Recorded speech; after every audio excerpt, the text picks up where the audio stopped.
갈라디아서 5장 13절에서부터 26절까지입니다. 5장 13절에서부터 26절입니다. 형제들아, 너희가 자유를 위하여 부르심을 입었으나 그러나 그 자유로 육체의 기회를 삼지 말고 오직 사랑으로 서로 종 노릇하라. 온 율법은 내 이웃 사랑하기를 내 자신과 같이 하라 하신 한 말씀에 이루어졌나니, 만일 서로 물고 먹으면 피차 멸망할까 조심하라. 내가 이르노니 너희는 성령을 따라 행하라. 그리하면 육체의 욕심을 이루지 아니하리라. 육체의 소욕은 성령을 거스르고 성령은 육체를 거스르나니, 이 둘이 서로 대적함으로 너희가 원하는 것을 하지 못하게 하려 함이니라. 너희가 만일 성령의 인도하신 바가 되면 율법 아래에 있지 아니하리라. 육체의 일은 분명하니 곧 음행과 더러운 것과 호색과 우상숭배와 주술과 원수 맺는 것과 분쟁과 시기와 분냄과 당 짓는 것과 분열함과 이단과 투기와 술취함과 방탕함과 또 그와 같은 것들이라. 전에 너희에게 경계한 것 같이 경계하노니, 이런 일을 하는 자들은 하나님의 나라를 유업으로 받지 못할 것이요, 오직 성령의 열매는 사랑과 희락과 화평과 오래 참음과 자비와 양선과 충성과 온유와 절제니, 이 같은 것을 금지할 법이 없느니라. 그리스도 예수의 사람들은 육체와 함께 그 정욕과 탐심을 십자가에 못 박았느니라.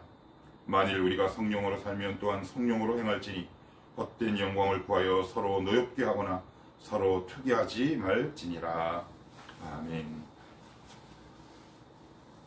오늘 이 본문은 이제 구체적으로 사도 바울이 성도들이 어떻게 살아야 할까, 삶의 방정식이라고 할까요? 삶의 매뉴얼. 근데 그 전에 들어가기 앞서서 기독교 진리, 즉 복음은, 우리가 믿는 신앙은 어떤 행함을 먼저 논하고 이야기하고 권면하기 전에 하나님과 우리와의 관계, 정체성에 관해서 규정 짓고 설명하는 종교예요. 이게 왜 이렇게 중요하냐 하면, 내가 과연 하나님 앞에서 어떤 존재인가를 바르게 설정해 놔야 돼. 세팅을 해 놔야 한다고. 세팅을 잘해 놓지 않으면 아무리 좋은 기계라도 바른 소리를 낼 수 없고 좋은 소리를 낼 수 없어요.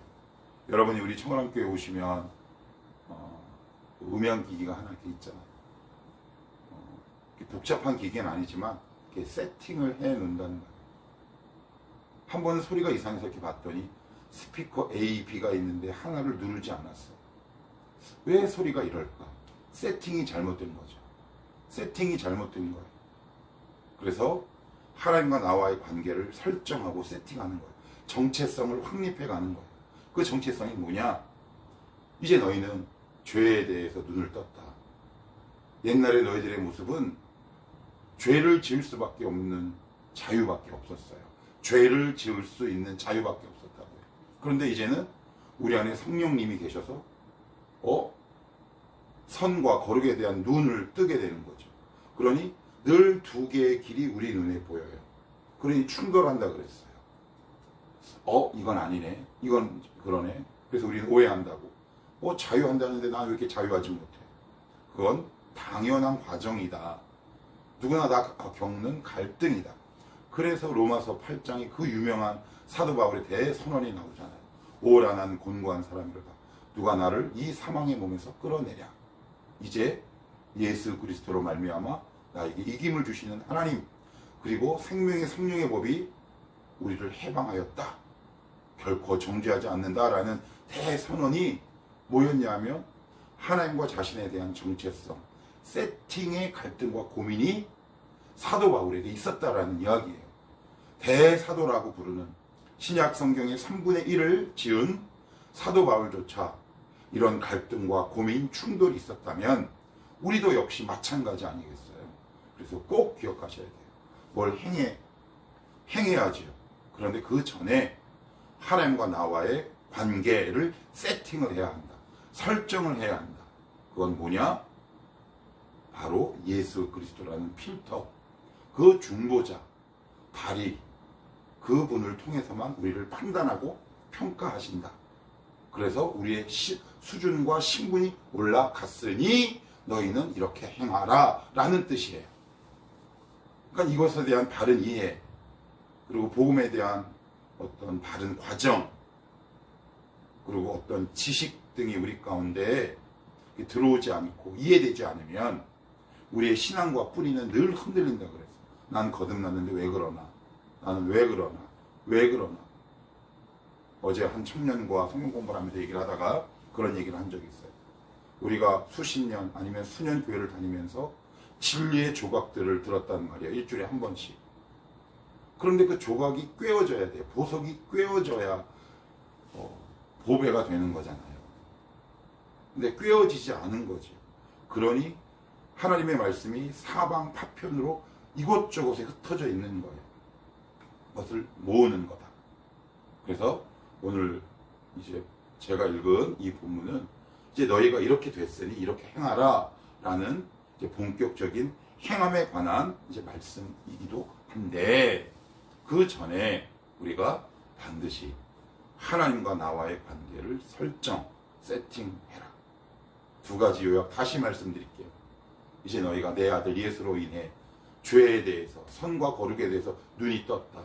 충돌할 것이다. 당연한 과정이고 누군가는 반드시 그 과정을 겪을 수밖에 없다. 그렇지만 너희를 향한 나의 시선, 너희를 향한 나의 판단, 결정, 정죄는 없을 뿐더러 나는 동일하다. 그러니 너희들이 이렇게 수준과 신분이 올라갔으니 이제는 그 수준에 맞는 삶을 살아라 라는 것이 이제 오늘 구체적인 사도 바울의 권면인데, 그 권면의 내용을 한번 봅시다. 13절, 형제들아 너희가 자유를 위하여 부르심을 입었으나 그러나 그 자유로 육체의 기회를 삼지 말고 오직 사랑으로 서로 종노릇하라. 이게 무슨 말입니까? 나 이제 자유하네. 이 말을 내가 죄를 지을 수 있는 구실과 빌미로 삼지 말아라 라는 의미지요. 그래, 하나님이 나를 향한 시선과 판단과 그리고 나를 보는 시각이 늘 동일해? 그러면 나 죄 지어도 되겠네? 라고 생각할 수 있는 것이 인간의 본성인 거죠. 우리의 의표를 딱 찌른 거예요. 그 말을 딱 들었을 때 더 열심히 살아야지 라는 마음을 품는 것이 아니라 100이면 100, 100이면 100이라 그랬어요. 저도 그렇고 여러분도 그렇고 맨 처음에 드는 건 뭐다? 그러면 조금 놀다 와도 되겠네? 라고 생각하는데 그러지 말아라. 그러지 말아라. 왜요? 제가 앞에서 쭉 계속 설명해 왔어요. 그렇게 살지 말고 어떻게 하랍니까? 그 자유로 육체의 기회를 삼지 말고 오직 사랑으로 서로 종노릇. 종과 자유는 반대되는 개념이잖아요. 역설이고 모순이에요. 말이 안 되죠. 그죠? 자유와 종이 어떻게 양립할 수 있겠습니까? 같은 위치에 서 있을 수 있겠습니까? 그런데 서 있을 수 있죠. 빌립보서 2장 5절 이하에 보시면 그는 근본 하나님과 본체시나 하나님과 동등됨을 취할 것으로 여기지 아니하시고 오히려 자기를 비워 종의 형체를 가져. 우리 예수님은 자유하시는 하나님이세요. 내가 곧 길이요 진리요 생명이다. 주의 영이 계신 곳에는 자유함이 있다. 자유함 그 자체인데 그 당신의 자유를 우리를 위해 포기하셨어요. 그러니 너희가 주요, 주님이라고 부르는 예수님도 그렇게 했으니 뭐라고요? 사랑으로 서로 종노릇하래요. 이 단어는 같이 가야 돼요. 종노릇이 중요한 것이 아니에요. 사랑으로 서로 종노릇하래요. 쉽게 가면 무슨 말이냐 이런 거예요. 내가 이런 일을 할 수도 있어요. 담배를 필 수도 있고 술을 먹을 수도 있어요. 나는 자유하면 돼요. 그런데 만약에 그 모습을 본 누군가가 시험에 든다면 나는 자유하지만 그 사람의 이익을 위해 나의 권리와 이익을 포기하는 거예요. 억울한데 억울한 게 아니에요. 거지와 왕자에게 요구하는 도덕적 수준과 요구가 똑같을 수 있습니까? 그것은 억울한 것이 아니라 권리입니다. 그건 권리예요. 왕자의 권리라고요. 노숙자에게는 이런 요구를 하지 않으세요. 길거리 막 돌아다니는 거지들에게는 하나님이 이런 요구를 하지 않으신다고. 그러니 이런 요구를 하시는 건 예수 믿는 사람의 권리죠. 이것을 억울해하면 안 돼요. 뭐가 억울합니까? 그러면 왕자에게 거지같이 살아라, 막 살아라, 그것이 그 사람을 위하는 건가요? 그렇지 않죠. 왕자에게는 왕자에게 맞는 규범과 도덕이 있죠. 노숙자와 거지에게는 그들에게 맞는 규범과 도덕이 있어요. 어떻게 두 사람, 두 존재 사이에 이 차이가 없겠습니까? 극명하게 나는 거죠. 너희의 수준이 올라갔으니, 너희의 신분이 올라갔으니, 이제 너희가 내 아들, 딸 되었으니, 내 자녀 되었으니, 고귀한 신분으로 변화됐으니, 거기에 걸맞는 내가 모범을 보여주겠다라는 뜻이죠. 그래서 이거 뭐 예수 믿는 거 왜 이렇게 힘들고, 그건 아직 우리의 상태를 내가 잘 모르는 거예요. 또 말씀을 드려요. 그건 거지에게 그렇게 말씀하시지 않아요. 노숙자에게 그런 것을 요구하시지 않는다고요. 오직 누구에게? 예수 그리스도가 있는 왕자와 공주에게만, 왕족에게만 요구하는 거예요. 그러니 그건 특권이죠. 그건 감사로 받아야 될 거예요. 그래서 우리가 하나님이 때로는 어떤 말씀을 하세요. 이거 한번 해봐. 그럼 우리는 막 그게 싫어. 왜 싫어요? 우리 안에 거지 근성이 있는 거거든요. 노숙자 근성이 있는 거예요. 그거 지키기 싫은 거예요. 왕들이 지키는 거 싫은 거죠. 그런데 요구는 왕자의 요구를 하나님 앞에 해요. 얼마나 모순적인 행동입니까? 하나님이 우리에게 이렇게 말씀하세요. 너 이제 왕자가 됐으니 왕자가 하는 일 이거 해. 그런데 싫대. 그런데 요구는, 권리는 왕자의 권리를 또 요구해. 이거 하나님이 어떻게 하셔야 할까요? 헷갈릴 수밖에 없겠죠. 바로 그 말씀하고 있는 거예요. 사랑으로 서로 종노릇하라. 내가 충분히 할 수 있음에도 불구하고, 나의 유익이 됨에도 불구하고, 나에게 이익이 됨에도 불구하고 내 수준과 신분이 올라갔으니, 비교할 수 없을 정도로 상승했고 왕자의 신분으로 올라갔으니 기꺼이 하나님의 말씀을 따르는 거죠. 그러니까 하나님의 말씀을 지키면 지킬수록 우리의 수준과 신분이 확립되고 정체성이 더욱더 굳건하게 세워지는 거예요. 이것을 우리는 어떻게 얘기하냐? 하나님 나에게 꼭 이런 것을 요구하고 그래. 순종하고 그래. 이걸 왜 이렇게 나에게 어려운 일을 시키셔? 그러면 거지에게 시킬까요? 그럼 노숙자에게 시킬까요? 왕자에게 걸맞는 요구 조건이 있잖아요. 너 이제 군사훈련 받아야 돼. 너 이제 다섯 개 국어를 배워야 돼. 왜? 왕의 뒤를 이어야 하니까. 그러니 당연히 거기에 걸맞는 훈련이 있지 않겠습니까? 그런데 우리는 이걸 생각하지 않아요. 왜 그래요? 내가 얼마나 신분이 달라졌는지 우리는 그런 이해가 부족해요. 그래서 늘 불평하죠. 하나님 이거 왜 안 주고 그래? 뭘 안 줍니까? 이미 다 주셨는데.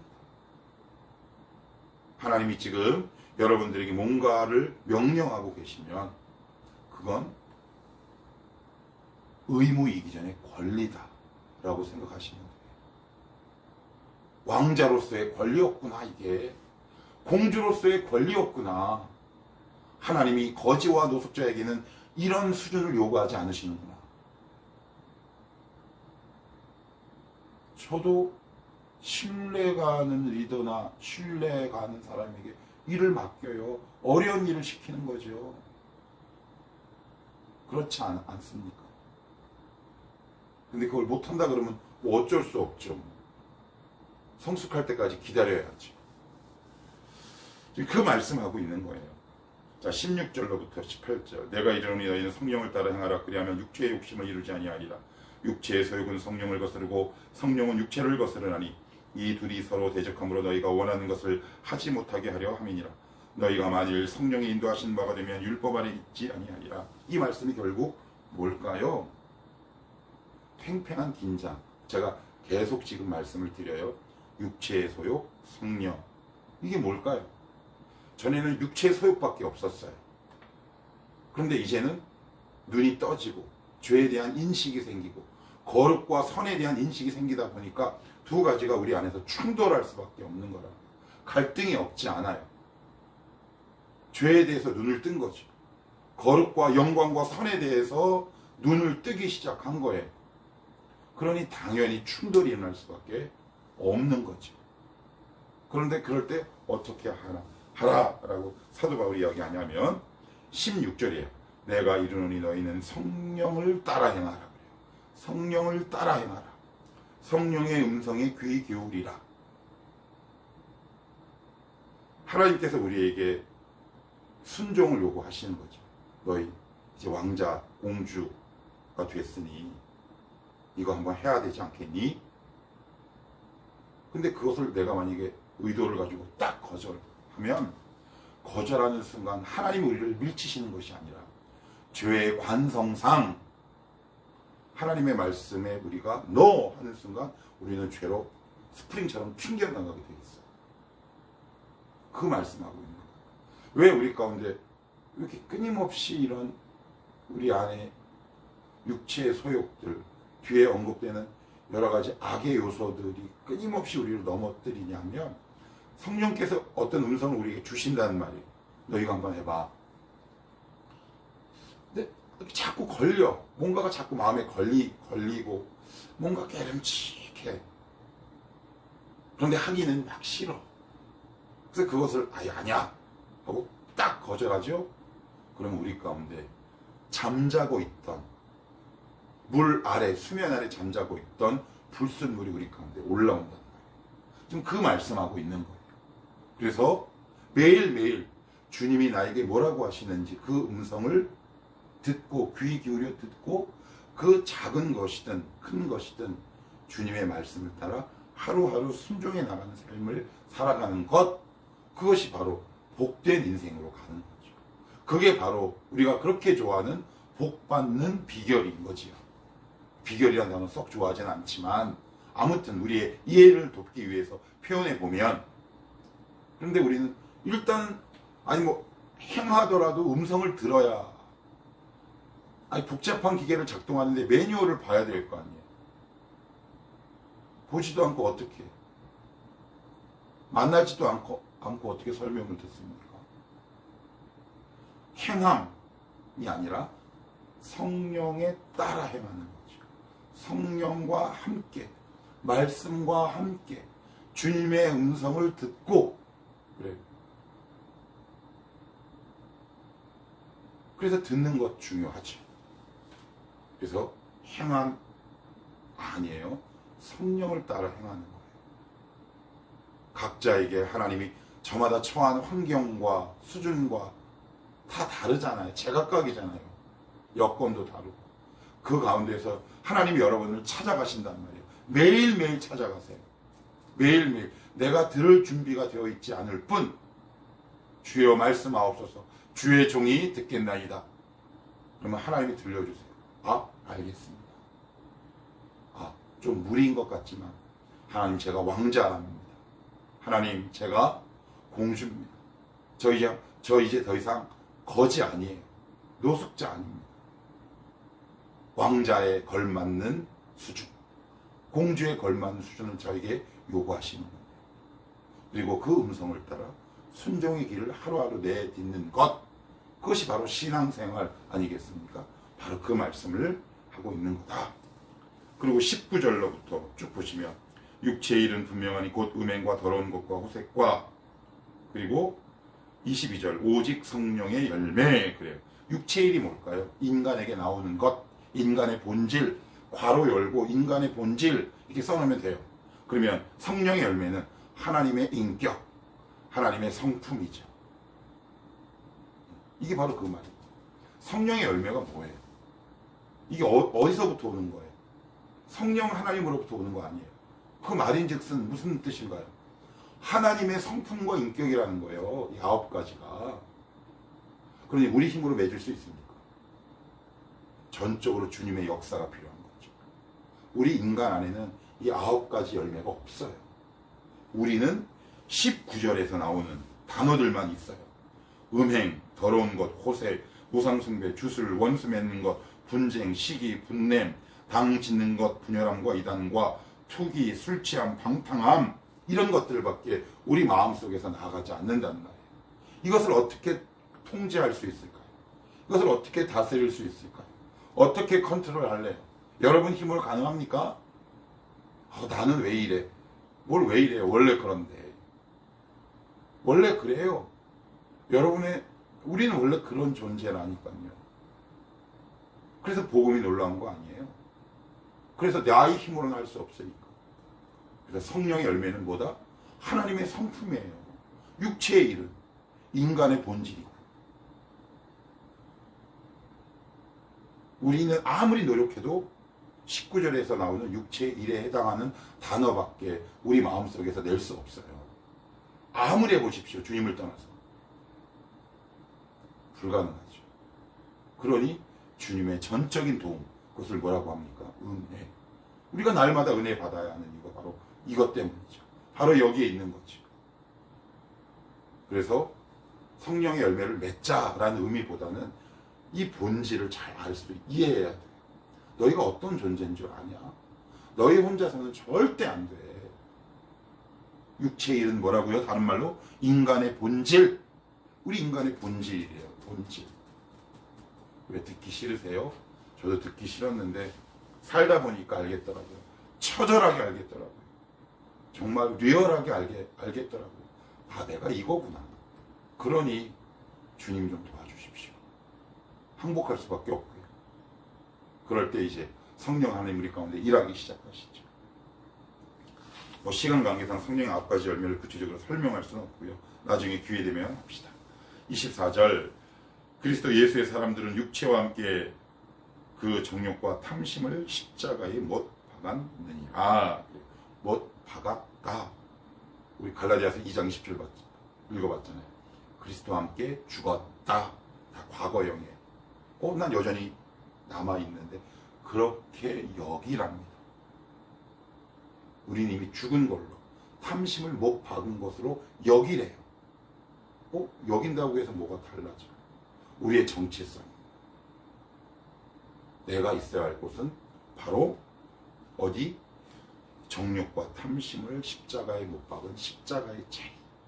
그것이 바로 우리가 있어야 할 자리라고 성경은 얘기해요. 바울은 이야기하고 있는 거예요. 여전히 내 안에 정욕이 있죠. 왜 없어요? 탐심이 있죠. 여전히 있습니다. 그런데 사도 바울은 뭐라고 선포하냐? 못 박았다. 그래요. 못 박았다. 라고 얘기를 합니다. 이게 참 고민이 되는 부분이에요. 난 여전히 팔팔 살아있는데 하나님 말씀은 이미 못 박았다. 라고 얘기를 하는 겁니다. 하나님의 선언이죠. 하나님의 고집이 보이는 말씀이기도 합니다. 내가 반드시 그 자리로 너를 이끌고 가겠다. 그러니 너는 왜 그렇게 얘기하잖아요. 넌 이미 죽은 목숨이야. 근데 이 말을 한다고 해서 그 사람이 죽었습니까? 살아있잖아요. 그런데 우리가 인간들도 때로 이런 말을 한단 말이에요. 넌 끝장났어. 넌 이미 죽은 목숨이야. 이렇게 얘기를 하잖아요. 그 무슨 말이에요? 내가 그렇게 하겠다라는 얘기죠. 그러니 빨리 항복하시는 게 좋죠. 자, 25, 26절. 만일 우리가 성령으로 살면 또한 성령으로 행할지니 헛된 영광을 구하여 서로 노엽게 하거나 서로 투기하지 말지니라. 정리해 합시다. 갈라디아서가 조금 어려울 수 있어요. 그런데 이 말씀을 잘 여러분들이 묵상하시고 잘 듣다 보시면 우리 내면의 신앙의 견고한 기초, 철골, 콘크리트 구조물들이 하나하나 차근차근 세워지는 경험을 여러분들이 하게 될 거예요. 저도 익히 안다라고 생각했는데 갈라디아서를 연구하고 준비하면서 왜 그런 거 있어요. 보이지 않는 곳에서 뭔가 나의 신앙의 기초가 더 단단해지는 느낌. 그만큼 중요하기 때문에 말씀을 맺을게요. 우리는 자유하는 사람이에요. 죄와 선과 거룩에 대한 눈을 떴어요. 왕자와 공주가 됐죠. 그러니 거기에 걸맞는 수준을 요구하시는 것, 그것이 이상한 겁니까? 오히려 그런 수준과 요구를 안 하는 왕이 더 이상한 거지. 여러분의 좀 벅찬데? 예. 내가 있잖니. 너 이미 이렇게 수준이 올라갔어. 한번 해봐. 그 말씀 꽉 붙들고 우리 수준과 신분에 걸맞는 삶을 살아내십시다. 왕자답게, 공주답게. 오늘도 이 말씀이 여러분의 인생을 지배하고 다스리고 하나님과 동행하는 복된 하루가 되었으면 좋겠습니다.